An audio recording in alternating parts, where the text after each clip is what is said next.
Well, hi everybody. I'm really excited about this. My name is Spike. I'm from AirBnB. I'm going to talk to you about Rendr, past, present, and future. So a little bit less about the nitty-gritty details of how to make a Rendr app, and more meta about the project and where it's going. Okay, so I want to start with the genesis story of Rendr, how it all came to be, and how we got to where we are today. So it all started with this. This is the Airbnb mobile website, m.airbnb.com. So we first built this in December of 2011, right when Backbone came out. This was a Backbone on top of Rails app. Pretty common architecture for a Backbone app at the time. It worked pretty well. It's pretty easy to make. Pretty good user experience. It looks the basic architecture is probably familiar to you at this point. It looks something like this. The bulk of your app is written in JavaScript, and it runs on the client side. And then your app talks to some API, probably over JSON or HTTP, and does its persistence. Fetches data, creates new records, all that kind of stuff. And then the server is pretty dumb. It's mostly stateless. It just serves up blank index.html page, basically, and bootstraps some JavaScript, and then loads your JavaScript into the browser. That's kind of what we've come to accept as the single-page app approach. We're probably pretty familiar with that. And that worked pretty well, but we noticed some issues with that approach. And what we wanted to do is we wanted to figure out a way to pull some of that JavaScript app, onto the server. And so what we ended up doing was taking our Backbone Rails app and introducing Node into our stack. And so this is right about when Node was first getting broadly accepted. I think it was around 0.6. And our idea was that we could share our app between the client and server for great justice. And this is approximately what this would look like. So your app is still written in JavaScript. It could be Backbone or whatever JavaScript libraries. But it's shared, or some part of it is shared in between the client and the server. Now, certainly some things only happen on the client side, like event handlers, animations, that kind of stuff. Some things only happen on the server, maybe logging syslog or what have you. But your app can talk to the API using the same semantics on both the client and the server.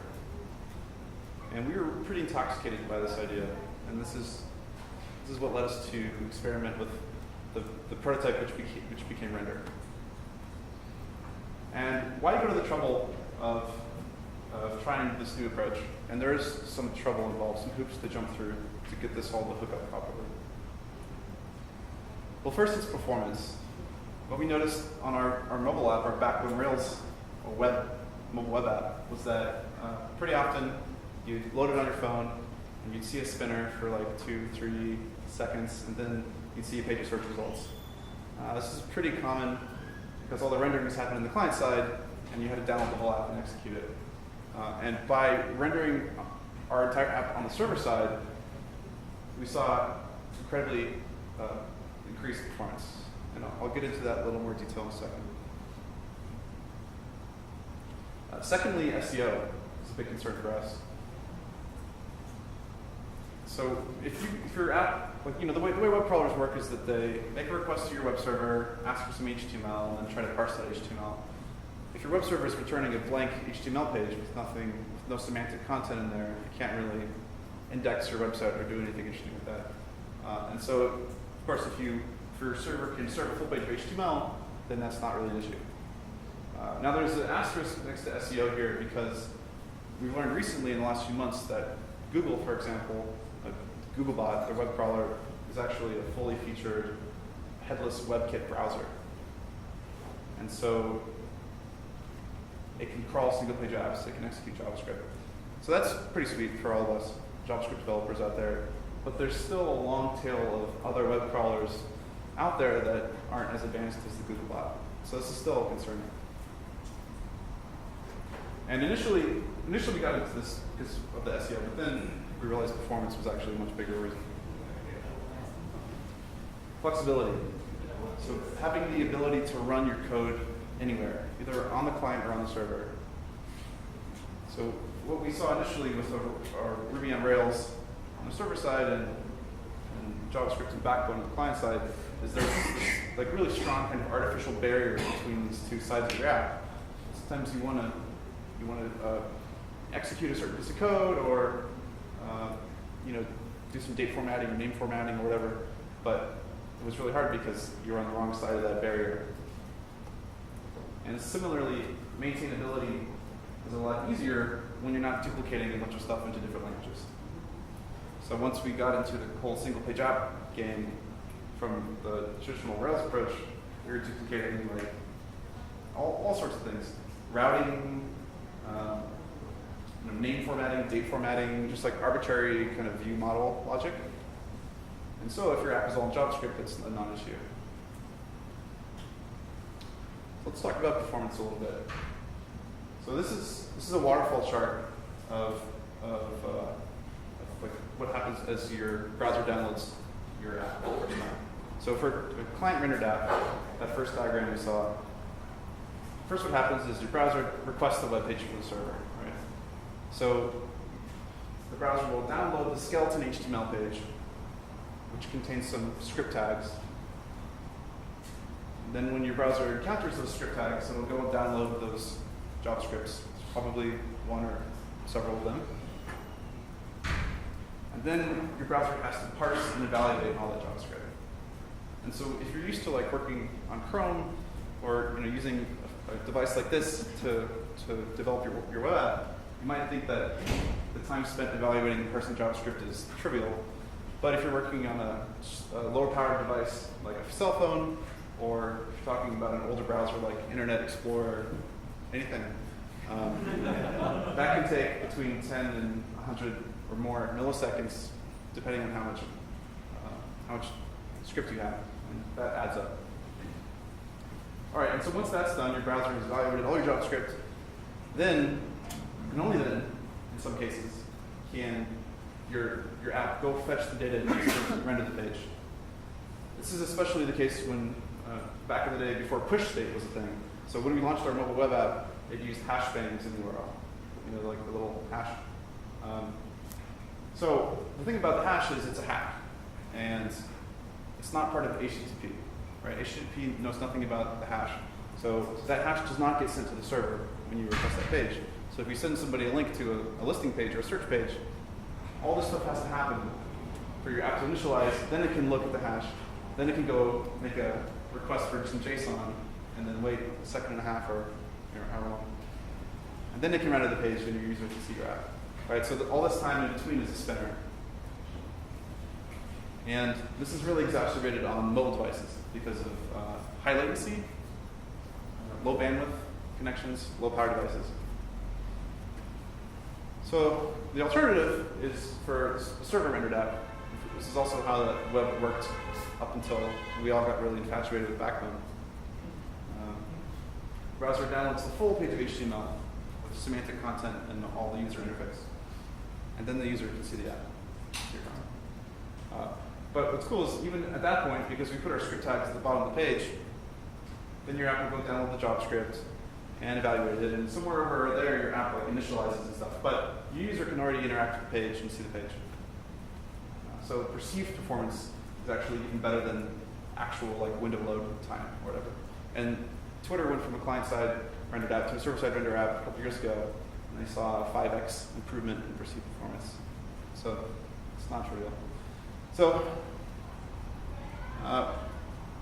the inspiration for this approach, the whole render and isomorphic JavaScript thing for us, was really this blog post by Charlie Robbins, who was the CTO of Node.js. And back in 2011, he wrote this blog post called Scaling Isomorphic JavaScript Code. It was the first time I had ever heard the word isomorphic. And it didn't really generate a whole lot of buzz, and it was kind of ahead of its time. He talked about the idea of sharing code between client and server, and how the traditional MVC pattern isn't a good fit. And he proposed an alternative pattern called Model Resource Presenter. But it really got me thinking, like this would be super cool to do, and no one's really done it. I mean, Yahoo released this big monolithic YUI framework called Mojito, but for the rest of us, there isn't really a way to do this. And so that's the first time I heard the word isomorphic. It's kind of a more popular word these days.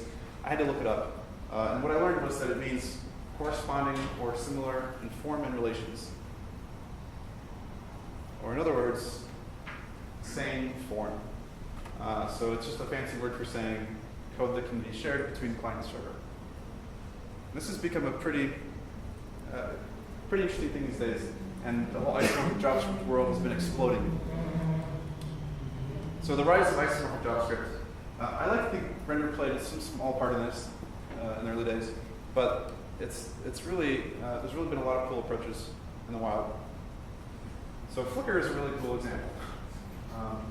Flickr was bought by Yahoo a few years ago. Yahoo is one of the earliest innovators in the Node world, and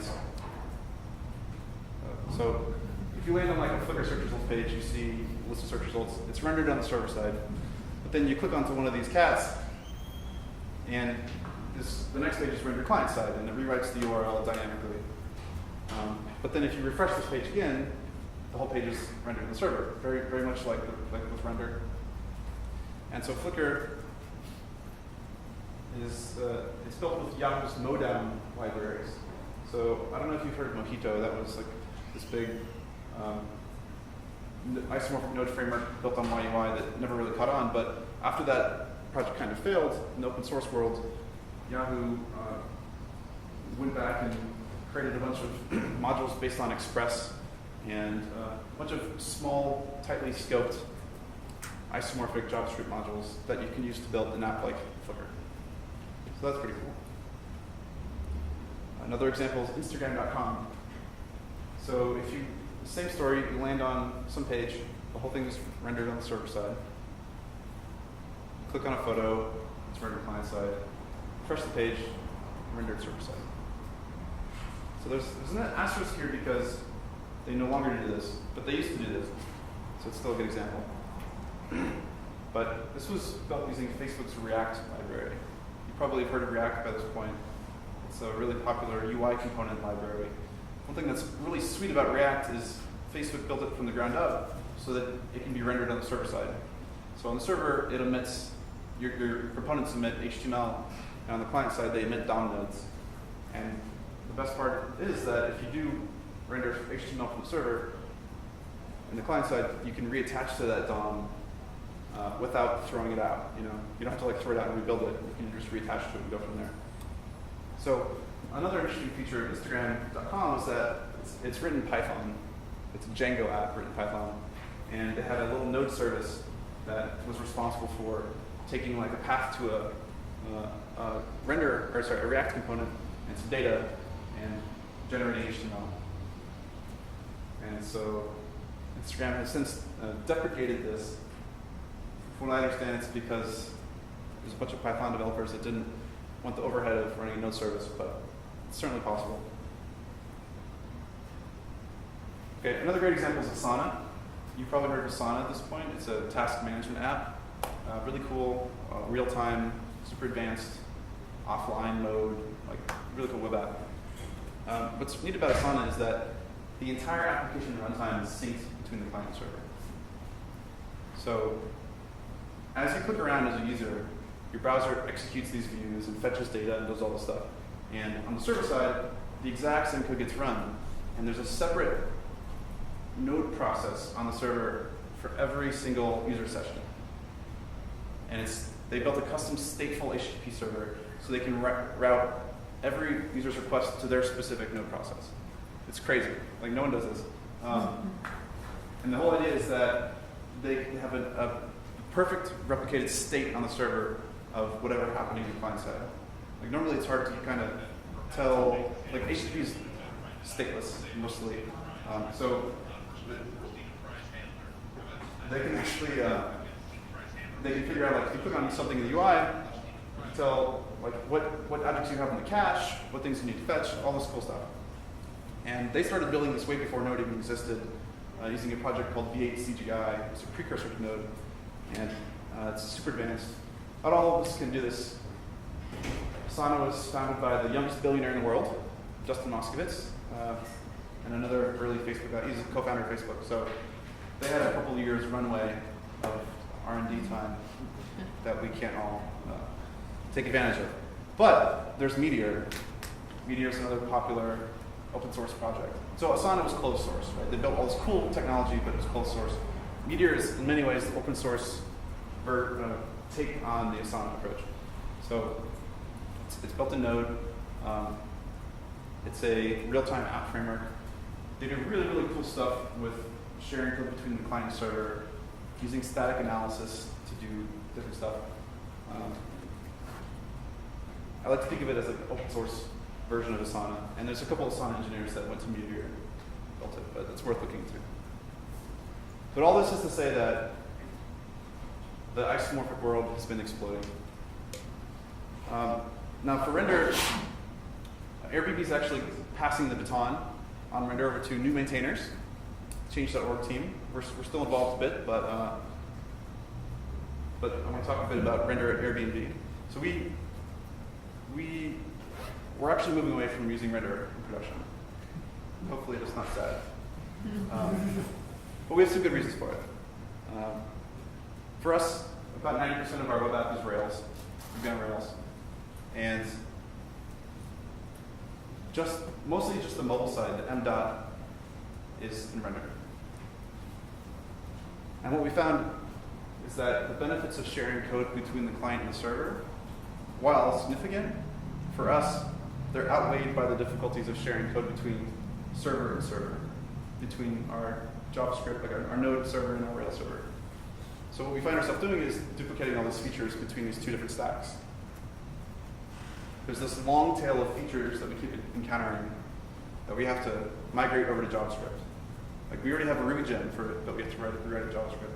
So, we set special headers, or we read a special cookie from Akamai, or there's some sort of CSRF logic that uses encryption and has to be exactly the same, or there's session sharing, all this stuff. It becomes quite difficult to maintain these two stacks that try to do the same thing. Now, if we were a greenfield app, if we were starting fresh, that'd be a different story, and I'd say go for it. But that's not our case. And then another trend we're seeing is that we're moving away from separate mobile web and desktop websites, and we're moving towards a responsive approach. And so it becomes more and more challenging to have these two separate sites and different stack when really we're just moving towards a single site that can scale. So while we're deprecating our mobile web app at Airbnb, we are still trying to innovate in isomorphic JavaScript, and we're doing it in Rails.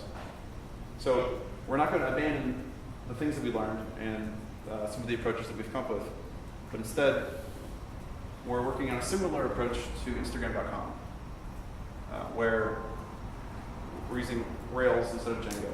Instagram uses Django. And the idea is that we're moving towards React as well, which we really love. React is a really awesome UI component library. So we're going to be writing our client-side views, components in React, and then rendering them on the server by a node process, which is running on the Rails blocks. And so in the span of a request comes into the Rails server.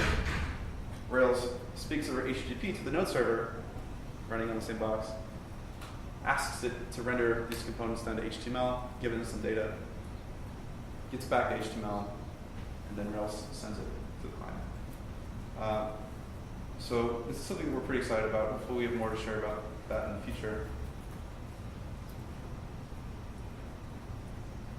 So this is a bit of a timeline of the Rendr project. So it started in 2012, December 2012. We first launched our Rendr app, the mobile website. April 1st, for Fool's Day 2013, we open sourced Rendr. About a year later, we engaged some additional maintainers of the project, because it was really just us at Airbnb. So Truly App was the first, and then also some German developers based out of Munich. And actually, the Truly guys are here, and you'll hear about their experience. And then we also moved the repo from AirBnB/Rendr to a new organization, GitHub organization, Rendr.js, to kind of give the project wings, let it leave the coop. And recently, in June 2014, the change.org team approached us because they're doing some really cool stuff using Rendr, and they were contributing a lot. And so we were talking to them, and they've agreed to take on some of the maintenance. So they're also administrators in the project. So, Rendr is dead. Long live Rendr. Don't want to sound the death knell for Rendr because it's still going strong as a project. But what's really interesting is that so Rendr was one of the first examples of this approach, open source examples of this approach, and it happened at a kind of inflection point when this first became possible because there were tools like Browserify. Node was increasing in adoption. All these different things were coalescing. And now we're seeing, almost 2 years later, that more and more people are catching on to this isomorphic JavaScript trend, and it's becoming more modular. So with Rendr, it's not too small to read. Since we began in Rendr, there are a bunch of different awesome isomorphic tools that have popped up. And they're now smaller and more narrowly scoped modules that tend to be good at one thing, really good at one thing. And this is good. This means the ecosystem's maturing. Because when we first built Rendr, we had to solve all of the problems at once. There's also tools like Browserify, which is a total essential part of the tool belt these days. Browserify and Webpack is an analog to Browserify. These are tools that solve the problems of sharing code between Node.js and the browser. They'll let you take your Node modules, package them up, use them in the browser, and even swap out implementations between browser and server. This is something that if I knew about these when we began writing Rendr, would have been really useful to take advantage of, and now they're there for us to use. Also, Facebook has released React, which I think this is another huge inflection point in the JavaScript world. It's the perfect view layer for an isomorphic app. I touched on that earlier, but a lot of really cool companies are embracing it. Netflix is using React isomorphically. Yahoo is using it isomorphically. Facebook's using it isomorphically. So this is a really exciting thing. So before React existed, we actually had to build this out ourselves using Backbone.js. Yahoo built their huge Mojito project, isomorphic project, didn't catch on. They scrapped it, and they're, like I mentioned earlier, they're releasing a bunch of smaller isomorphic modules that work really well. And in fact, they recently released some modules called Dispatcher, Router, Fetcher. And these are isomorphic versions of Facebook's Flux architecture. You guys have heard of Flux? It's the application architecture that Facebook has released to work in a React app. It's all about one-way data flow, and it's an alternative to the MVC model. And it's supposed to make it a lot easier to write a stateful web app.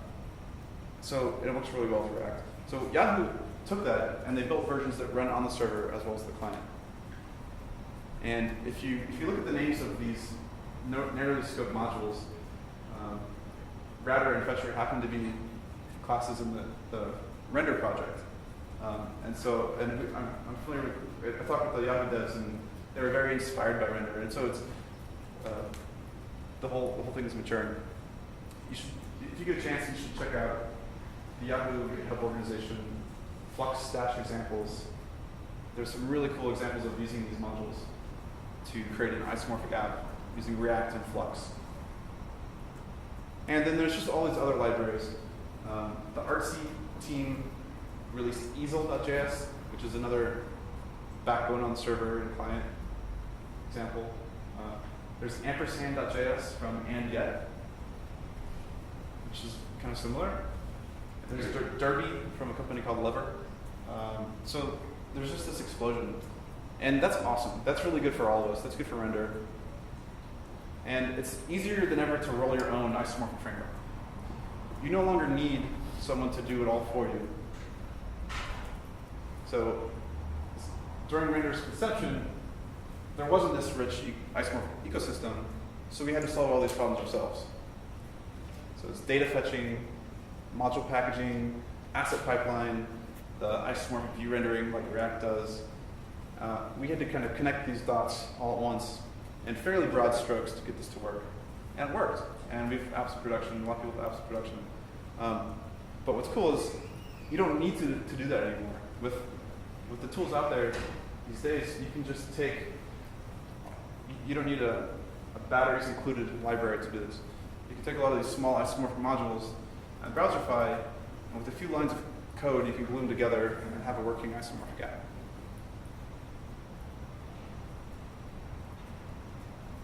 So you can just throw together handlebars or React, a routing library, a Backbone, and all of a sudden you've got your isomorphic app.